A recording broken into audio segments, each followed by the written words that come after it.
Look, it gets challenging at times, but I think just, sort of managing my time really well and sort of knowing that when I have a bit of extra time up my sleeve, using that to the best of my ability. So going, okay, I really don't have time to procrastinate this assignment or things like that. So just sit down, get it done for an hour before going to work. For me, it's start studying at the beginning. So, and I know a lot of people think, you know, doing assignments and doing your readings doesn't count as studying, but it does. That's still a form of studying for exams. So it's sort of that balance of saying you're not being harsh on yourself if you're not doing that extra work that everyone talks about. If you're keeping on top of your readings and you're getting really involved in your assignments, that counts as studying for exams. I have this page or like a whiteboard kind of thing in my room where I've put Monday, Tuesday, Wednesday, Thursday, Friday, and then I've put like I've given one day to one specific unit. Your studies, I think having the right mindset is important, and it's not only when you have a lot of commitments, it's from the beginning. By that I mean is, why are you studying? Why did you come to uni actually?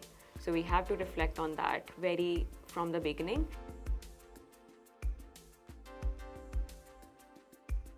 I do use the Forest app. So the Forest app is basically, there's an app on your phone and you can set it for up to 2 hours of time.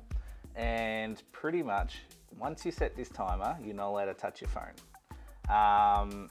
And the incentive to not get you to touch your phone is it's very gamified, which is really cool, like gamification and like things that like challenge you to achieve things. Is you grow a tree grow a virtual tree while you're doing it.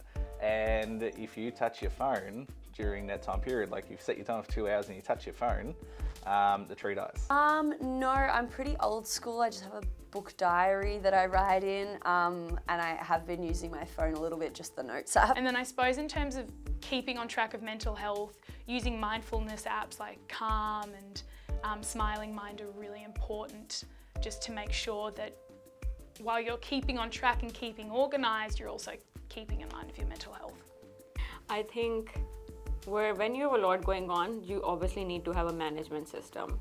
So I have a calendar on my phone and I put everything there, especially last year, even though it was COVID, but everything transitioned online, and honestly, I think my commitments actually increased a lot.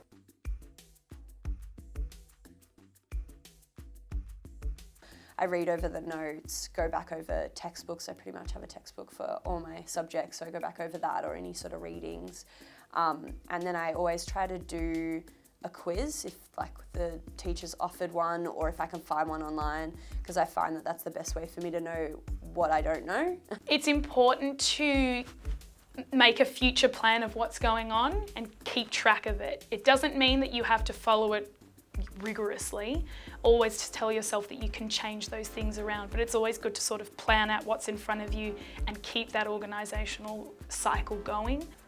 Pretty much I go week to week, and the first thing I do is I look at my learning objectives, and I basically go through and watch the lectures. After reading those learning objectives, after I watch the lecture, go back to that, can I answer these questions? And that's going to be only a superficial level. You're not going to understand the content deep, you're not going to understand those tricky HD exam questions, but at least you can focus on sort of that main areas and stuff that you can get a pass or a credit or even push up to a distinction.